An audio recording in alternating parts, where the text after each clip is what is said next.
With nations still vying to be called the champions of Europe, we bring you the latest happenings across the Euro 2020. My name is Osareme and this is the Go Euro Show.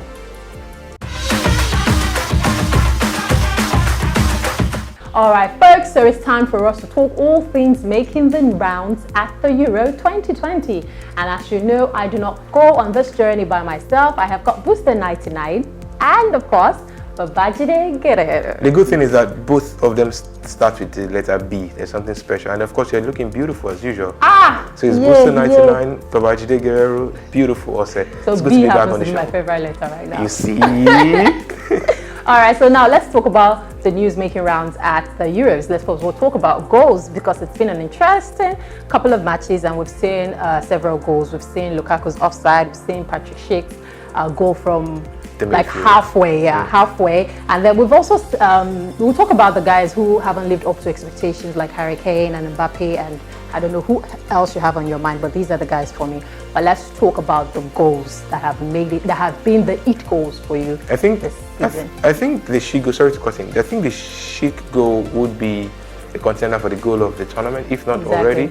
I think that's the number one goal at the moment. And Schick is a very tricky customer, right? I mean, he's not had a very good season by his standard, but he's getting to the Euros and he's pouring in the goals, and he's now making other teams think that, hey, should I buy this guy? Would he be a good buy for me? But you know he has been looking at going to the Premier League, so probably we have managers looking at him right now. Absolutely. He's been a journeyman, a little bit of a journeyman in his career, but it's coming good for him and it's something he could relish. Lukaku really hasn't light up the goals, but what he has been able to do with Antonio Conte and his journey in the last 3-4 years is the ability to be better in his all-round play. He's not contributing to goals, he didn't contribute rather to goals in the last game, but his work was very significant. Harry Kane, well, we said something during one of our editions of the show that the success of the English national team rests on Harry Kane. If he gets the goals for them, I mean, his numbers are fantastic, but if he gets the goals for them, and that's where their success story will continue from. If he doesn't, that's trouble, and it looks like it's been trouble so far.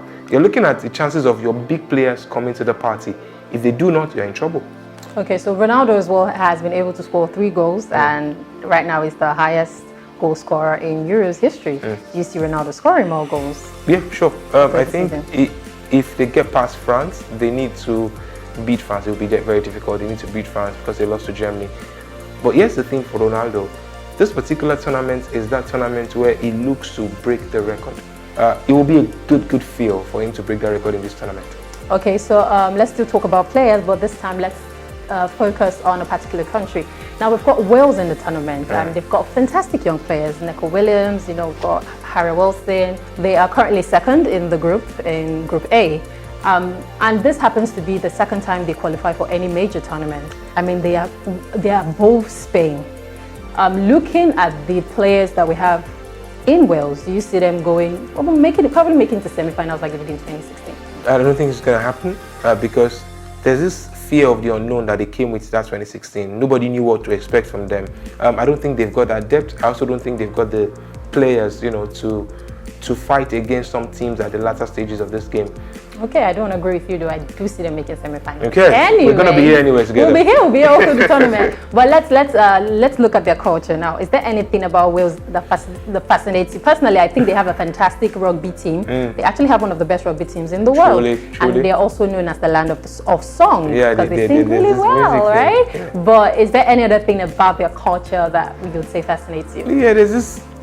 I would like to. I mean, there's this particular, should I say, mystical thing that they have in their land. They call it the leek. Yes, I know. It's like an onion, like a green onion, and then folklore holds it that when a young lady puts that particular onion under her pillow to sleep, she can actually see the face of her future husband. Yes, my question is, where is your leek? I've not seen. I'm actually looking for who can buy for me. No be juju be that. No be juju. So they call it the leek, and it's quite fascinating. I mean, but the Welsh people are. And they say it also cures cold. Yeah, cures a lot of cold. Now I think I know the reason why. And wards off evil spirits as well. Yeah. I mean, bad energy, stay far away from me. Juju be that. So the Welsh is actually fascinating. The Welsh culture is actually fascinating. So now let's talk about our top odds for the week. Now we've got the game Czech Republic versus England. Okay, so we've also got Portugal versus France. And under 2.5 is what I'll go for, Portugal, France. Yeah, I think so too. So guys, here are the odds on Booster 99.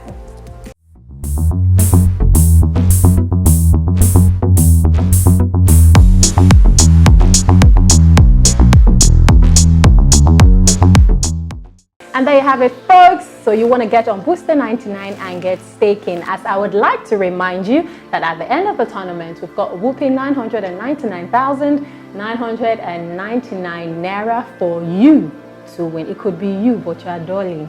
Stop dulling and get staking on Booster 99. Have you started staking? Yes. You have? Yes. Oh wow, okay. I'm staking too, but I want to keep you coded so that when I win the money, you won't beg me. Well, it's all good. When I win the money, I won't come to the show again. Oh wow, okay. Let's move ahead and we have to move ahead. Let's talk about another player. So now it's time for us to talk about the big guns. Now, a player who is known for his offensive movement off the ball, the man known as Ciro Immobile. Talk to us about Immobile. He's a special player.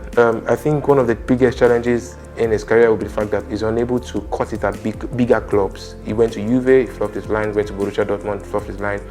But every time he comes back home is where the heart lives, right? That's where he's been able to find luck, favor and fortune. 36 goals, record goal scorer in the illustrious history of the Serie A. Ciro Immobile, for guys whose English version of his name, Immobile, he's a very mobile player. He's a top class finisher.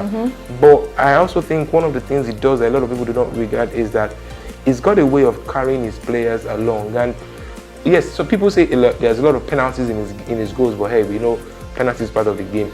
But he's a player that you know you will get goals from him. He's good with his head, he's good with both feet, he can shoot, he can score, he can direct the play, he can link up the play. So he plays like an old-fashioned number 9 sometimes, and at the same time he plays off the last man. Sometimes he plays with Korea, sometimes he leads the line. But Mancini knows for a fact that getting the best out of Immobile would largely depend on the quality of Lorenzo Insigne and Berardi, and that's where I think he doesn't need to be starved. He's not going to get one of the biggest challenges of number 9s is that the game is so hard lately these days that you're not going to get so many chances.